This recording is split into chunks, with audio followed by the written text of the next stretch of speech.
రాజకీయంగా ఇక్కడ కాంగ్రెస్ పార్టీ వాళ్ళు తిరుగుతున్నారు, తిరగనియండి. ఎందుకంటే వాళ్ళ నాయకత్వం సంగతి ఏందో కూడా చూసినాం మనం. మొన్ననే రాహుల్ గాంధీ గారు వచ్చి ఇక్కడ పాదయాత్రకని. దక్షిణ తెలంగాణలో మునుగోడులో ఎన్నిక జరుగుతుంది. ఆయన పాపం ఉత్తర తెలంగాణలో నడుచుకుంటూ పోయిండు. అట్లనే ఎందుకు పోయిండో అర్థం కాలే, ఏం చేస్తుండో చెప్పలే, తెలంగాణకు ఎందుకోసం వచ్చిండో చెప్పలే, మునుగోడులో ప్రచారం చేయలే, ఇంకేం చేయలే. ఆడ దక్షిణ తెలంగాణలో ఎలక్షన్ అవుతుంటే ఉత్తర తెలంగాణ నుంచి వెళ్ళిపోయిండు. ఇక్కడ ఉన్న ఆయన కూడా అంతే, ఉత్తర కుమార మాటలు తప్పితే వేరే ఏమున్నాయి. కాబట్టి మనం ఆలోచన చేసే అవసరం లేదు. మల్లా ఎల్లారెడ్డి టిఆర్ఎస్ పార్టీకే గులాబీ కండువకే కంచు కోట ఉంటది, అందులో ఎటువంటి అనుమానం లేదు. కార్యకర్తల ఆత్మ నిబ్బరంతో ఇట్లనే ఆత్మీయ సమ్మేళనాలు ఇవాళ ఎట్లయితే మండల స్థాయిలో పెట్టుకున్నామో అన్నగారిని అడిగి షెడ్యూల్ తీసుకొని గ్రామ స్థాయిలో కూడా పెట్టుకొని ఎక్కడికక్కడ కమిటీల్ని పునరుద్ధరించుకొని ఎన్నికల కోసం సమాయత్తం కావాలి.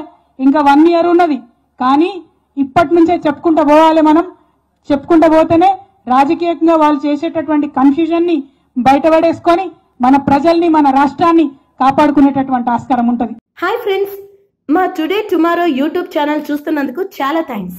మరిన్ని లేటెస్ట్ వీడియోస్ కోసం వెంటనే సబ్స్క్రైబ్ చేయండి. అలాగే ఈ బెల్ ని కూడా రింగ్ చేసేయండి. మా నోటిఫికేషన్స్ అన్ని మీ మొబైల్లో వస్తాయి. అలాగే మా వీడియోస్ మీకు నచ్చితే లైక్ చేయండి, షేర్ చేయండి, నచ్చకపోతే కామెంట్ చేయండి.